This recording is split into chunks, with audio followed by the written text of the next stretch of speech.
to write their own narratives, and in this context, in the context of the Riveter and and professional women, and not think about how the narratives around starting businesses and fulfilling the needs that women know they have to start a business with, have in so many ways have to go through the filter of men. I mean, looking at Nama and remembering hearing about when at Hello Flow, how trying to convince a room full of male investors that it might be convenient for a woman to have tampons come to her, rather than be like, oh my God, I don't have anything. Can I walk funny to the grocery store? I mean, I've done it. I know many of you have done it. And just about so many things. I mean, even about the list, the company that we run, there's sort of a skepticism about that. We encounter some early skepticism from men, either about there was a certain money providing entity that was skeptical of the value of it, but not skeptical enough not to try to replicate it in-house. I guess, and you said something the other night which was just so, it just stuck with me, which is that when you take the power away from women, you take their storytelling power away from them and their agency away from them, who benefits? Yeah. Always good to ask the question, who's benefiting from anything, right? Who benefits from women believing the wedding is the highlight of their life and will solve all problems? Who benefits from a lot of the narratives we tell around women? I think the Gail Collins, the New York Times columnist, wrote a great book called, do you remember, it was the survey? I always forget that it's Babes, Burns, she wrote a survey of American history from the Mayflower landing until 1960. And there was an entire chapter where she said, we don't know how women in 18th century colonies dealt with their period because no women had been taught to write, so they hadn't written down how they were coping with it, and it wasn't of interest to men.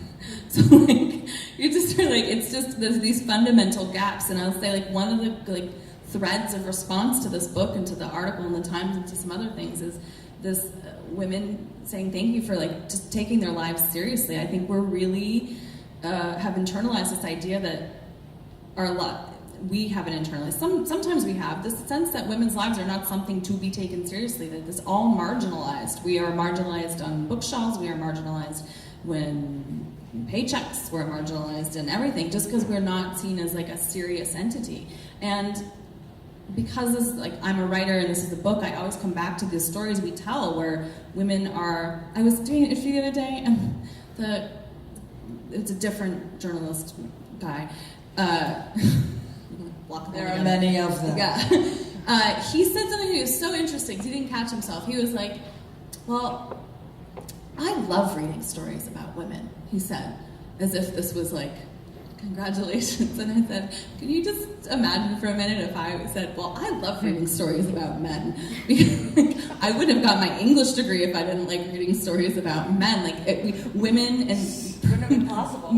Marginalized people, everybody has been forced to see themselves in a male narrative, whether or not they're there. And the idea that men will say, I don't want to go see a chick lit movie, or that's a girl book for a girl. I've had a lot of men saying how much they're enjoying my book, but with some degree of surprise. Oh, I actually enjoyed this book about a woman.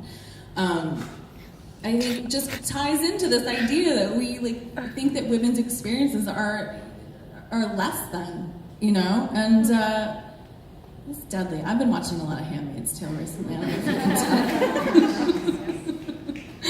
tell. But again, if you watch The Handmaid's Tale, there was a birthing scene on one of the episodes that was very real life, and I just thought, compare that to every sanitized birthing scene you've seen on TV. It's just there's a lot of truth to be told about women's experiences that we haven't yet seen. And women's experiences are so fascinating, so strong, so powerful, so interesting to everyone, not just women. This isn't women content. It's it should be. Well, and then there was the guy who said, oh, should I give this to my daughters? Oh yeah, I should give this to my daughters. You can give it to your sons too. It's okay. But I think even that, like, no one says, I'm going to give to a male author, or I'm going to give this just to my sons, right? Like, you give it to everyone. And it's been interesting to come up against that. I love my publisher very much, and I've had an only good experience, but I did put a battle up to not have pink on this cover, and it was a battle. Not pink, no flowers, no italics. And the first round of covers I got was a birthday cake, an upside down martini glass, and me in a flowery dress with italics headline. And said, it wasn't just like birthday cake, it was like one small sad piece of birthday cake. I was like all alone. No, and I was like, the whole point of this book is to change that language. Like, or it was the martini glass that it tipped over. I drank, this isn't a memoir of my recovery from alcoholism.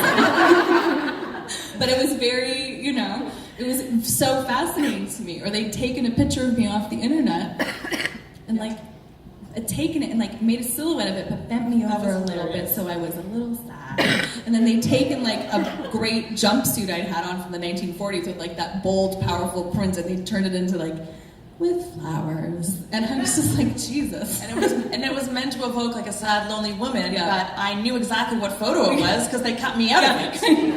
But also I was like, is this an advertisement for menstrual products from 1975? Like, I just, where's this coming from? But they all thought it was great, and we eventually got this cover, but it was just such a... This cover is a miracle. The fact that this actually happened, because this was Glynnis's mock-up. This was what she sent them so that they could change their thinking and not think in terms of pink, martini glass, heels, birthday cakes, italics. And the fact that this actually ended up being, it's still shocking to me. It's a little, I do have some moments of like, was it the best decision to put my face on the cover of this book?